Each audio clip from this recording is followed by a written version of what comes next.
This is username Sigmapolis to bring you part The Great 8 of the Battle Royale. I've probably been the largest lurker on r/civ and r/civ Battle Royale for at least a few months now, and I have enough grooved subterranean spines down my back to prove it. And TPang was nice enough to let me walk you through the transition of our fictional world from antiquity through the Dark Ages and into medieval times. I've been playing Civilization games since 2, skipped 3, played some 4 and really got back into it with 5, so I hope I'll be able to do a good job here. I was a history major at school, so I completely nerd out over this kind of stuff. We might have some special appearances from the magic 8-ball of history in here. A magical, mystical device that gives good advice for disposal and bad advice for implementation. It's the Cassandra of pool-top billiard games and stops in for the great part 8. Love, Sigmapolis. Don't forget to ignore work and family obligations by indulging all the hype and amazing fan-produced content easily found on the Megathread. Take a moment to soak in this lovely map made by Cylon L, showing the state of the world as it was at the end of the last installment. Don't forget to open the full resolution image. Now for a graphic showing the top 10 rankings from the end of the last installment, meticulously compiled by a group of experts. You can find expert analysis on all 60 civilizations as of part 7 in the Megathread.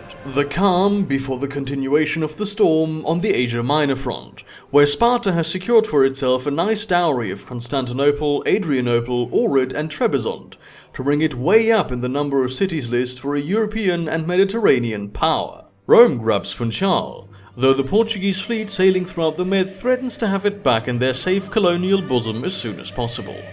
Meanwhile, red and green tangle. The war on Christmas in the Middle East is about to begin. Persia crosses its Gulf to make an assault on the Arabs. This is an interesting strategic decision for Darius, though, to be fair, he lacked other options. The shelf life of the Immortal was ending, Timur and the Afghans presented very difficult targets to the north and east, and Sri Lanka and its Negombo output not enough a prize to justify their war on expense. Gaza seems ripe for the taking. Only 2 archers and 18 shields would have a hard time against 15 to 20 units in the whole Persian army. But Baghdad's position on the war at luxury resources has to look, well, luxurious. The Indian subcontinent is the new South America in this update, so drink it in while you can. To be fair, not much is going on here, save just a population growth and some tech. Colombo is not one of the largest cities in the world, and Sri Lanka only really has one way to go: to expand. And into a powerful enemy. And another powerful enemy after that in Afghanistan that might try to snipe their gains.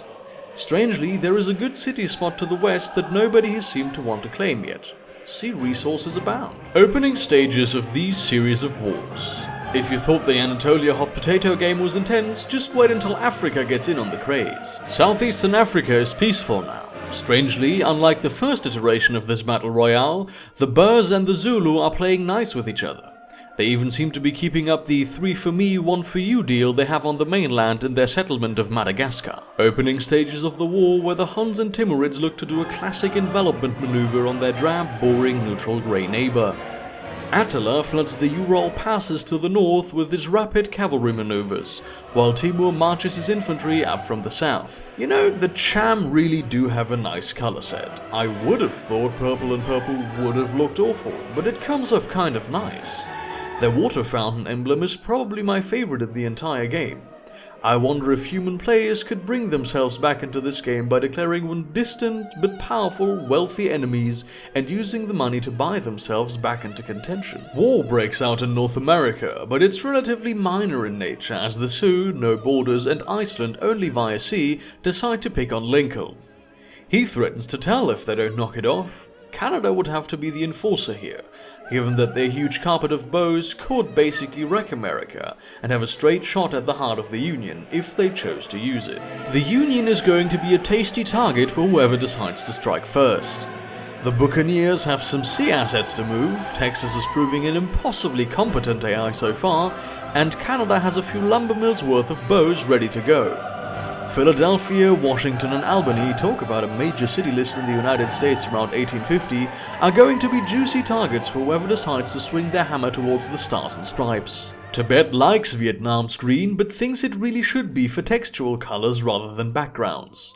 Shanghai, a huge bonus to Vietnam to take undamaged through diplomacy in Part 7, begins taking considerable damage from the Tibetan archers and chariots. Damage level rising. Vietnam could do some great things if it can consolidate its empire. Nang Hong, for instance, is in a great location and could grow into a powerful workhorse of a city, but it's only Pop 8 with few improved tiles. If they can get on this, the Viet hype train should be chugging.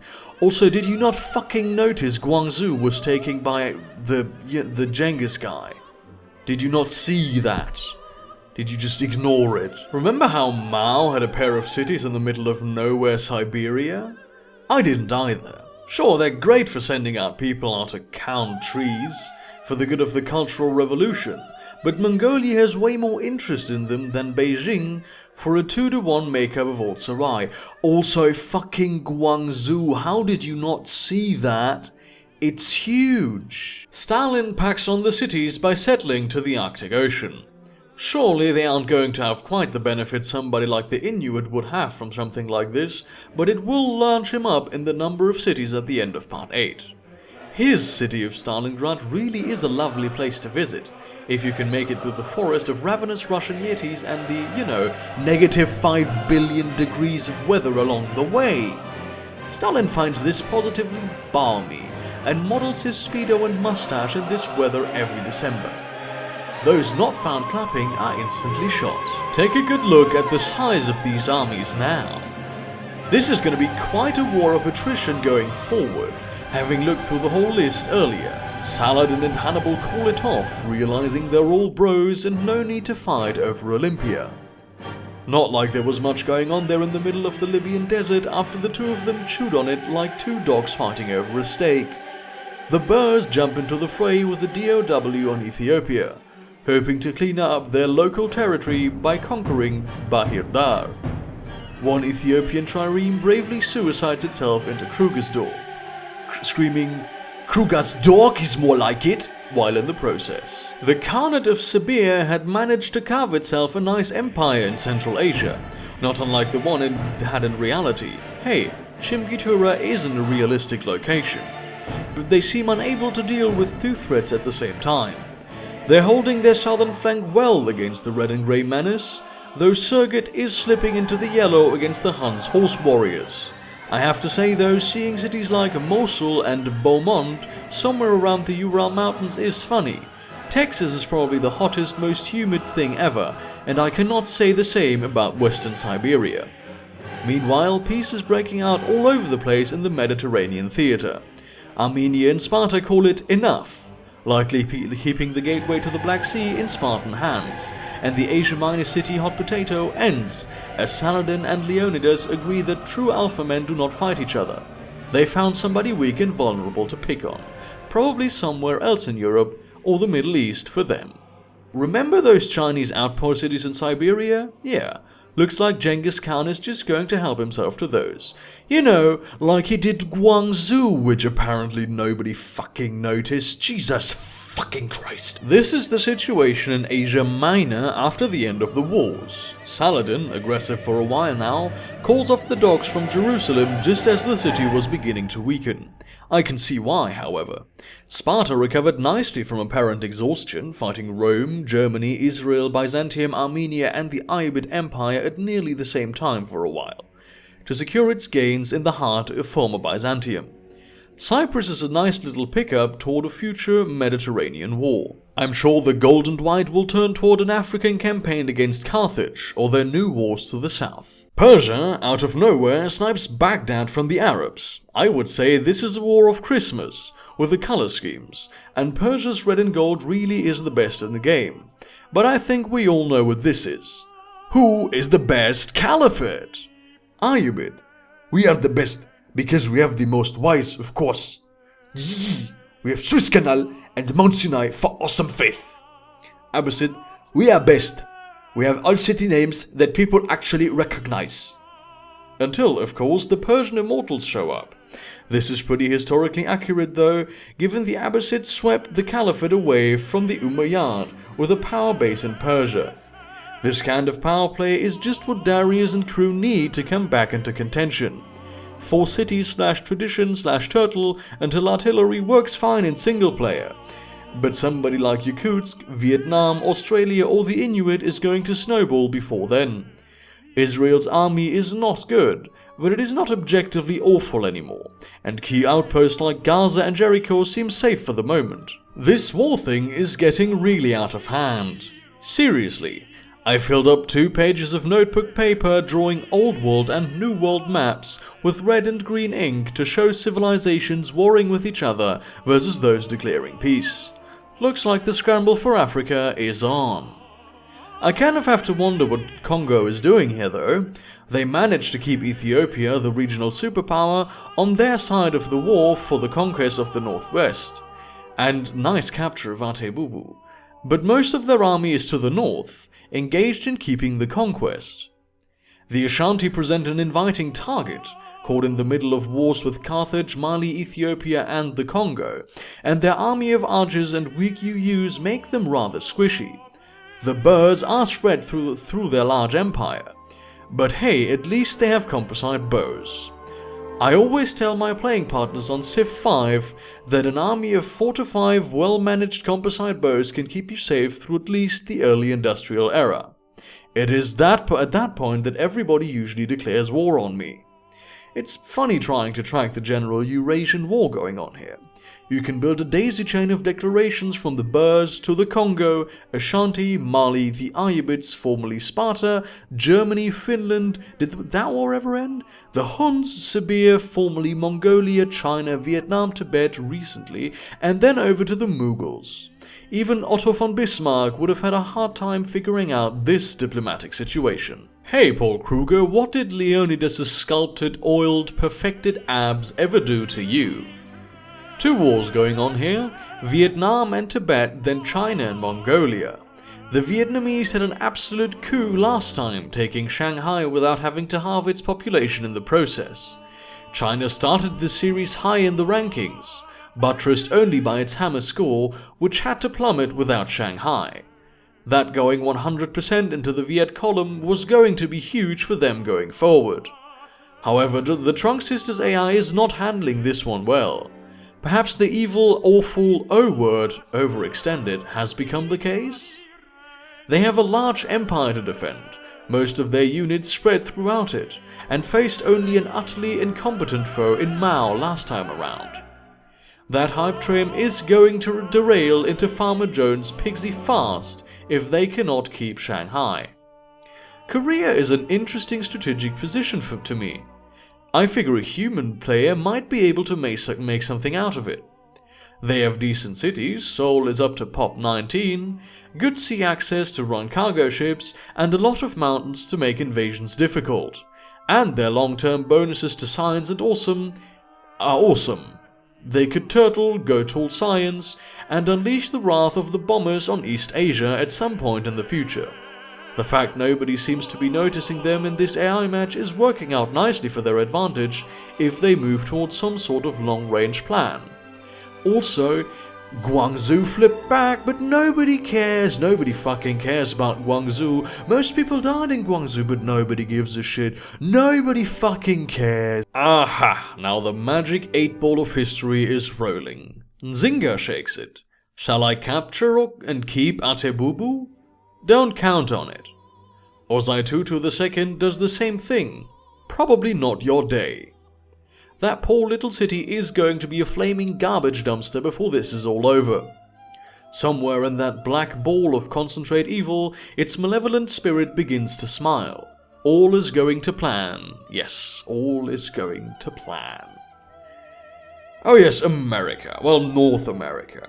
Canada's army is insane right now. All those composite bowmen have to go somewhere, right? I would be pissed at Lincoln for stealing the Maritimes with something called a St. Louis. Nothing about the Bay of Fundy is going to inspire Nelly into country grammar or Nellyville unless he really has something to say about tides that rise and fall more than 50 per day in some areas. North America is completely peaceful at this moment. The only active wars are, best I can tell, the stare at each other and do nothing Brazil and Argentina versus the Inca War in the New World. On the other hand, this looks like a powder keg. Canada should crush America. They have a straight shot into Washington and their sizable cities with very little competition. However, I think Medicine Hat and Sherbrooke are going to have a little icing problem very soon, from the look of it. Canada has good ranged unit and a decent navy, but Iceland looks to start heating things up. Which is ironic. Yeah, because Iceland... The Portuguese scouts signed up to explore the world on the high seas. This stuck in the desert stuff is bullshit. Neither side seems to be able to have the upper hand in the Battle of Vatebubu. The Ashanti, however, managed to take Gao, yes, the otherwise Songhai capital, now a city of Malis here. For an AI, it is actually a rather competent set of strategic decisions in dealing with a two-front war and economizing on troops to hold in the east while advancing in the west. Mali might have the last laugh with its navy streaming toward Kumasi, however. I know this is not the first pikeman that we've seen, but I think it's the first one in an actual combat situation, or at least near one. Seems to be a slow changing of the eras in Africa. Whoever arrives with the higher firepower crossbows might have a window to make some nice gains. The Boers look to shore up their flank and consolidate their empire by taking Bahir Dar. By the way, does anybody else think that half of the Ethiopian cities have names from Tolkien somewhere? I could have sworn I saw Gondor in there. I hope they have some badass dragons and flame beasts too. Sure, Boers, going well now, but you have to make sure that Ethiopian tidal wave does not end up on your beach party. The Maori are sort of there. I would say that fleet is scary, but then I compare it to the Australian one just down the road and remember the Icelandic one on the other side of the globe and kind of chuckle. Their cities sound decidedly less Middle-earth than Hurrah, Axum and Adagrant though. I figure these island nations are going to start bickering with each other at some point, but the situation on the continent is going to be far more crucial. I think Sparta took this passage to heart about being a total asshole, but just sort of owning it. And therefore, since I cannot prove a lover to entertain these fair, well-spoken days, I am determined to prove a villain, and hate the idle pleasures of these days. William Shakespeare, Richard III, Act 1, Scene 1.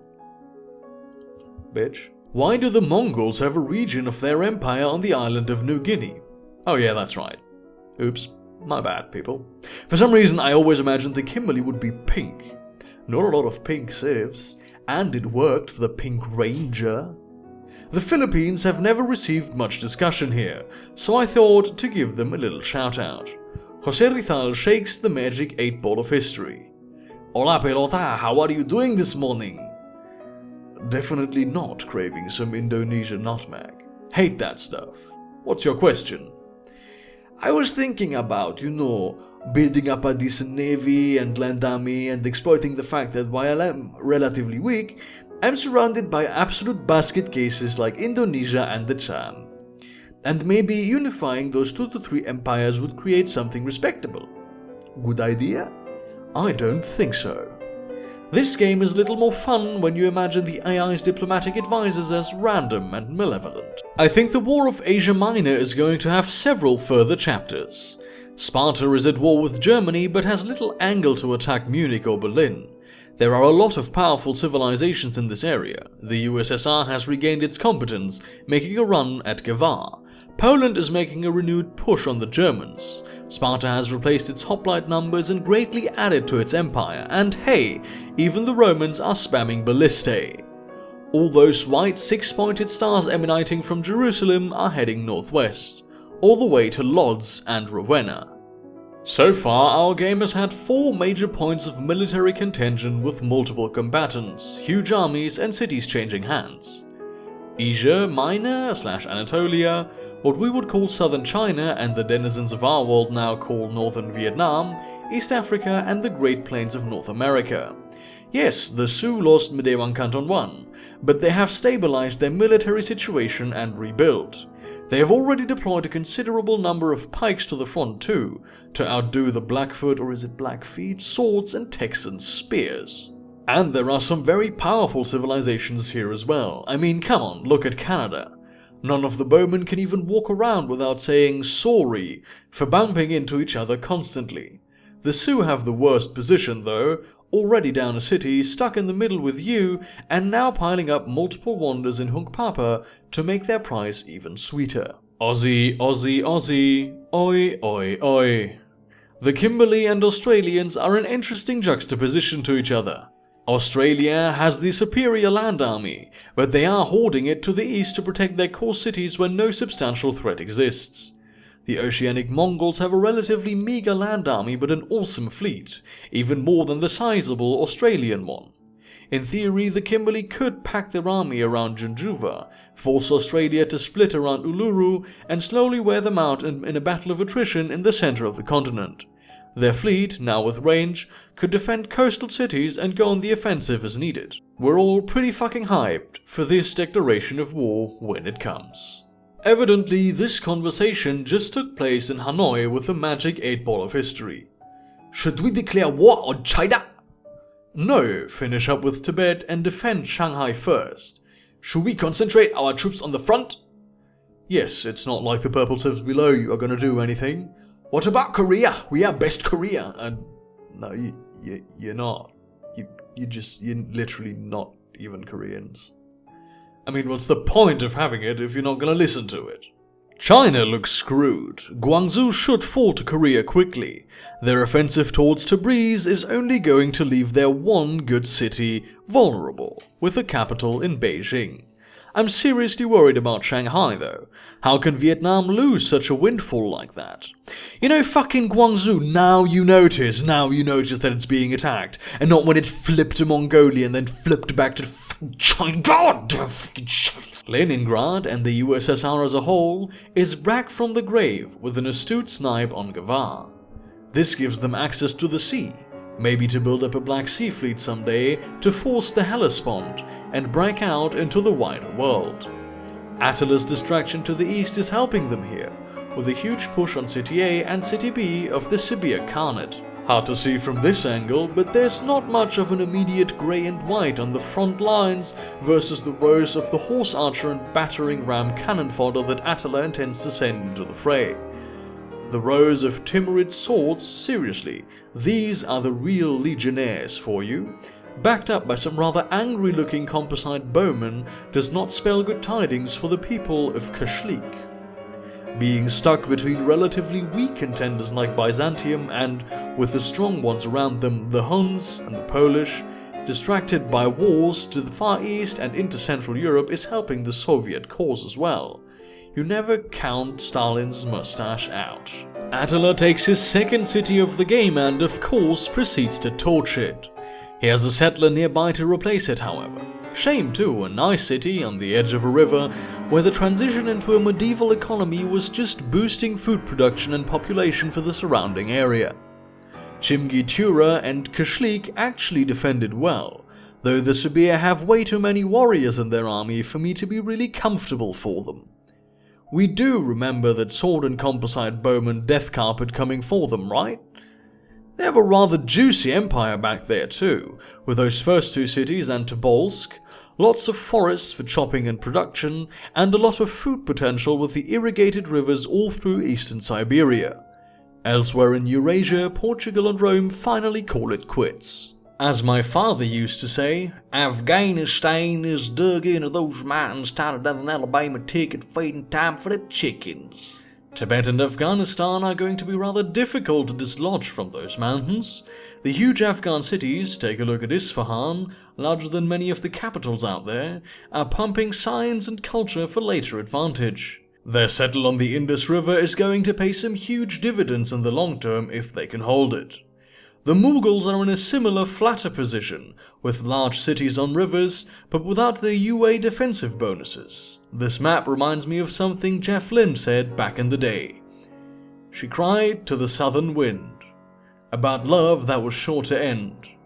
Every dream in her heart was gone, heading for a showdown. Stalin sits in front of the Politburo, a black sphere located in the center of the table. Only Stalin stands, but all eyes are on the black mass. Its shimmering exterior foreboding the infinite mysteries and wisdom deep inside of it. Stalin then holds it and speaks. Comrades, we have restored the workers' union to glory. We have manufactured an army from nothing. An army mostly of indeed workers. He looks to the globe, shaking it gently in request for its divination. We have conquered and secured Gavar from the Armenians. What should we do next? Stalin shakes the ball, looking toward it in answer, considering the lands aside his fingertips and not yet below his stride. I would think Yevatushad is going to be too constrained to easily take for the USSR, and prizes like Tigran require a red navy that does not yet exist. However, if Stalin wanted to backstab Attila and drive on Morelia and Attila's court, here would be the chance to do it. Oh wow! 9 declarations of war in one turn. Ladies and gentlemen, the Great War of 2100 BC has begun. Most of these are not going to matter much though. Looks like everybody hates Saladin. I don't know how Portugal brings a fleet up and around the British Isles before coming down to the mostly landlocked German Empire. Looks like Hitler's days are numbered. And now the various European and Scandinavian powers are going to take turns to carve up his few remaining cities from the premises. Nice job with moral support there, Maurice. The more interesting one is a gang up on the Philippines by the Vietnamese and Australia. I keep thinking Vietnam needs to consolidate its empire and continue to pick off lucrative cities from weaker neighbors. You know, like they played the first 7 parts. But now they're going full retard and just declaring war on everybody. Australia has yet to fight a war, I believe, so they have considerably more latitude to maneuver.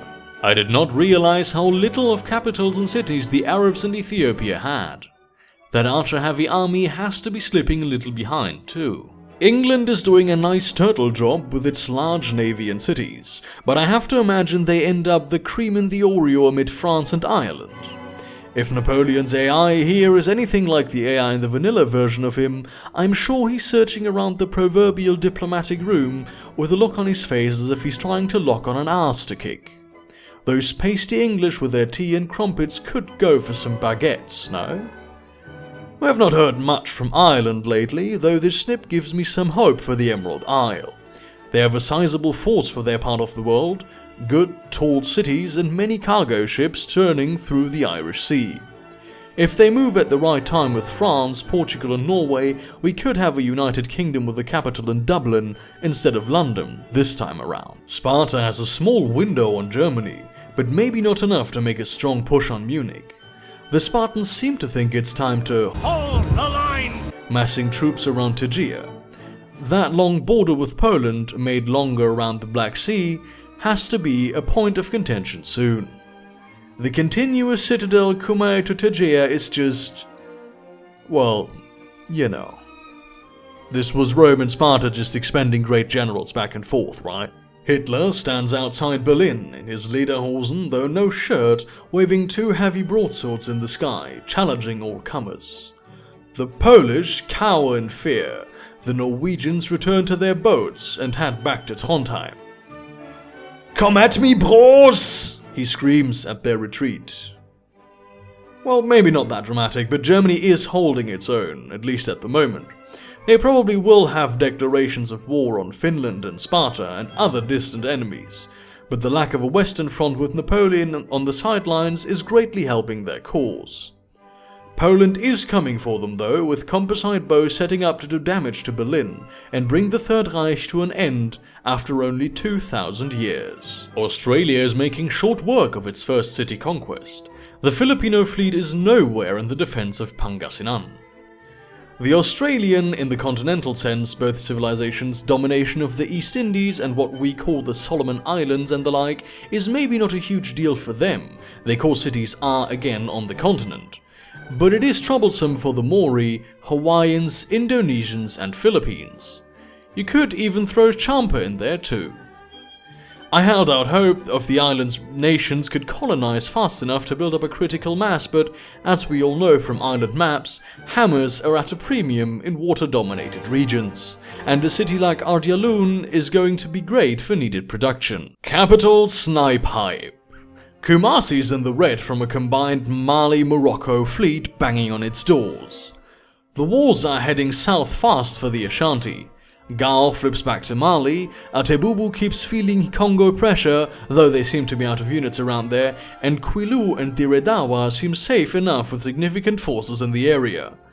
Seems Mr. Tutu bit off a bit more than he could chew with this series of wars. Now it just comes down to who has the right turn in sequence to grab the damaged city next turn. The Boers puppet Bahirdar into their empire, and the Arabs make peace with Israel without any significant gains. No Jericho, no Gaza. The Boer army is not the absolute largest out there, but its high proportion of evolved units, like all those composite bowmen and an increasing proportion of pikes, make it perform better than the Ethiopian Carpet of Doom, which seems not to manifest itself much in this part. Or the Zulu army below. Remember, however, if the Zulu are going to burst out, it's going to be in the medieval era. There are some fat Boer cities with nice pop potential to their north and, unlike their other rivals in Africa, they only have one flank. Onward, forward, envelop that, you buffalo, and make sure the loins come along for the ride. To the west, the Boers' general staff is running an enviable multi-front war in weakening Pinda, down to the red. With only one catapult for defense and pikes and swords hammering on the walls, the city is probably going orange soon. This leaves an open highway with little flanks left for the Boers to approach the capital of Mbanza Congo, much as they seized it in the Mark I game. Most of Congo's forces are stuck in the back and forth battle with the Ashanti to the north. It's rather impressive how Petersburg has almost more population than does the Congo capital, with ocean food tiles nonetheless. Looks like a year of peace, where the heat finally leaves Berlin as the Polish peace out, swearing to return later, and the Sibir only have to contest with the Huns on their western border. Australia looks beautiful, as always, with they might as well be Mongols and green and gold Aussies holding down the whole of the continent. Jinjuva is turning into a rather nice city with its high defense, natural wonder, copper mines and oases, and farms for food. I just wanted to have an excuse to type the word oases in here somewhere. Why, mate? Why? The Australian Navy is on the move north toward the Filipinos. Timur, the last great conqueror of the East, the sacker of 1,000 cities, the Attalus Attila, looked forth at his campaign against the Sibir. Ah yes, soon their second city will fall. The road will lay bare on their path to the capital. And soon it shall be his, part of his all-consuming flame. Then he shook his 8-ball. Magic 8-ball of history. Shall I take Chimgitura and ride on with my hordes to the gates of Keshlik? No, don't plan on it. What? You heard me. Timur plans to have his snarky 8-ball thrown into the bottom of the Aral Sea, where archaeologists can find it on the drained surface of the lake millennia later. It will make a nice piece in the Museum of Medieval World Warfare in a hermitage someday. However, before he curses himself, Timur declares peace with Kashlik. Somewhere in his keep, the little black ball snickers to himself. Attila will save his first pick of the Sibir cities, or more likely, will settle his own over their ashes as he burns his way into Siberia. We have peace in our time again in Europe. There are several potential fuses, however. Sparta masses against Poland. Byzantium eyes the old heartland of its empire. France has a carpet of doom ready to go. And a squirrel could just mast to mast and pike to pike in Scandinavia from the Baltic to the North Sea and never touch the ground. No trees. All cut down to make more ships and long lances. The, for once, quiet theatre will move again soon. Magic 8-Ball says, somebody declare war up in here already. I want blood on the ice. Most reviewers long held that Norway had an upper hand on Sweden with its larger military, better cities and superior position, but I'm not so sure anymore. Sweden has a massive navy, which, albeit, will not do them much good in the one hex throat leading out to the North Sea, where their numbers matter for nothing. Their land forces are semi-respectable. Norway's are proportionally sizable. There are going to be a lot of quick promotions for the archery units in Sigtuna and along the Polish coast shooting at triremes if it is ever a Swedish-Poland Northern War again, though. A Filipino spearman decides to scare the hell out of some Australian tourists in Geelong by strapping shark fins to his back and swimming up the beach. Not only do the beachgoers flee in panic, the city defenders take off running and run into enough things to do a sliver of damage to the walls. A rare appearance for Indonesia and the Champa, who do not seem to be doing much of anything. Kimberley could probably wreck them in short order with their fleet, particularly with the ranged firepower there to weaken before the multitudes of triremes go in for the kill. Pangasinan learns that that's not a knife. That's a knife. As the Australians move into town. The Australian fleet had enough of an easy time with that outpost it could move on to something a little more sizable, like the exposed city of Quezon, right after that conquest. Looks like Brazil and Inca kissed and made up. The new world is one of peace, order and happiness amongst nations. A little too quiet if you ask me, says one of the 8 balls in the corner having a powwow with his 8-ball friends. We have another capital down as Ashanti loses its centerpiece to Morocco. They might have some trouble holding it though, as a coastal capital is easy to snipe with ships, but just as easy to take back with their still sizable army. On the downside, however, taking it and retaking it reduces its population by 75%. In the main cultural and scientific city in most empires, this is essentially crippling to our olive and gold team above. The Huns make peace in their war. Unclear from the image above if they took another city or not. Finally, a good look at this mystical land called South America, and my oh my, we do have a pressure cooker here. It seems the 3-way war between the Inca, Argentina and Brazil is mostly off.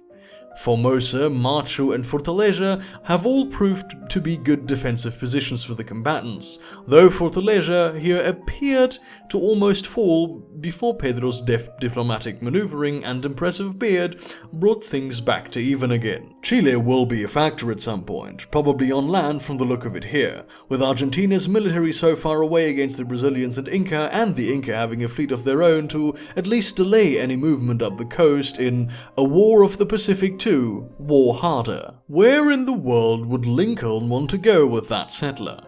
Do not tell me he's going to try to conquer some things and resettle like Attila. We may have spoken too soon on North America, where some initial skirmishes break out between the Canadians, Americans and Iceland that may well end in a 3-way conflict of some sort.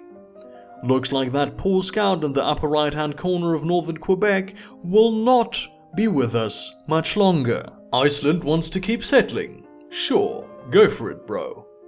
Some lovely islands between the Atlantic and Arctic Ocean have 0 permanent human residencies. Heck, I see a great observatory city spot about 5 tiles north of Sherbrooke. That's where I would go. I can just imagine the snow/ice/cold one-liners back and forth between Canada and Iceland when the Iceman cometh. What killed the dinosaurs? The Ice Age. Tutu has his capital back. Well, what's left of it. Not much of a capital, to be honest. The government moves into the local rec center for a while. While Kumasi's back in their hands, the rest of the war continues to go poorly in Eastern Africa. Gao stays in Mali's hands, Iji will soon be under the assault of their mighty swords, and the Congo somehow keep managing to make incursions on their eastern flank. Napoleon and Leonidas decide they are best bros and wish to high-five each other somewhere around Ravenna. Seeing that Caesar objects to this, the two declare war on him again. Rome, one of the best wide civilizations of the game, finds its tall strategy failing it again here. They even lost Funchal, insult to injury there. Even if Rome is between a rock and a hard place, an unstoppable force and an immovable object, they sure are going to give the first unit to take the high passes over the Alps down into the Venetian plain near Ravenna a lot of ballista shots. Operation Porcupine is a go. Somewhere in Asia there is a land of mist, a land often spoken about over campfires, feasts, and amongst scholars and intellectuals traveling the world. Men and women slave over parchment and papyrus alike in the libraries to learn of its veracity. Some research a tech that will allow them to construct something called a university, where learned peoples might gather and study this and other mysteries. They tell of a land stretching from Asia to the Arctic, of huge cities, enlightenment, cultural and social progress, land next to river tiles that yields extra food, all surrounded by a great powerful wall, stretching over infinite expanses of hills, mountains, taiga and wasteland, where no weary traveler may pass. They call it Yokuskai. Greatest scholars of all the lands debate if it could exist, how such a utopia, such a kingdom like that of Prester John, this Shangri-La, could exist without the great scholars of Sydney, Warsaw, Kabul, Pretoria, London, Buenos Aires, Port Royal and Austin, and so many other places not having any solid proof of its existence. Meanwhile, as the debate rages on, this Atlantis of the trees slumbers, none leaving, yet leaves this wall to tell its tale. As Rick Perry tells us, everybody is moving to Texas. North America is crawling with people, as is Australia. Good news, everybody's in the 7 figures now, so nobody has fewer than 999,999 friends of their nation out there. Woohoo. Bad news, Zulu is out of last place, all the way up to 55. Finally though, both Rome and China pretty much took a shovel to the face in this part. Australia has the same question I do. What happens when you settle more cities than are on your list? Is it like Civ 5 where you have a new something? I always liked trying to go for New Athens and New Sparta when I played as the Greeks in that game. Africa and Asia seem to be favouring wide to America's tall. Some well-regarded civilizations in here, Norway for its large army, the Mughals for their population bonuses, England for their towable turtle setup, and Poland for their general Polandness. Getting into the medieval part of the game, however, even these crowd favourites have to start making a move, or they fall behind one of those top-of-everything civs, and there are definitely a few developing like that. You cannot wait until Hussars, Poland. A reminder on the Australian UA, boundless plains to share, settlers found puppeted cities that can generate +1 tourism for each outgoing naval trade route, cities that generate +2 tourism or more expand cultural borders twice as fast, equals more cities, more tourism pumping. And on the Burmese one too, Yama Tsatda. Receive 100 on standard Great Writer points when a city that Burma has never owned is conquered. Conquered cities provide +1 Great Writer points in the capital or the city which contains the Writers Guild and produce +2 culture. They must have some writers scribbling like crazy. I should have noted earlier that Vietnam is slowly dividing into portions of Akhat-U, Shinto and Buddhism. The Trunk Sisters might have a hard time keeping such a polyglot empire together, or they might just rotate religion bonuses like crazy as the game proceeds. Catholicism looks ready to dominate the new world before caravels make constant contact across oceans a thing. The Icelanders, as they did IRL, already have linked the two sides of the world to each other. I don't know which one ended up with tithe, if any, given the AI always blesses the human player with that choice. But that would mean some serious bucks for Mexico if it was their choice. Thanks everyone, and see you in number 9.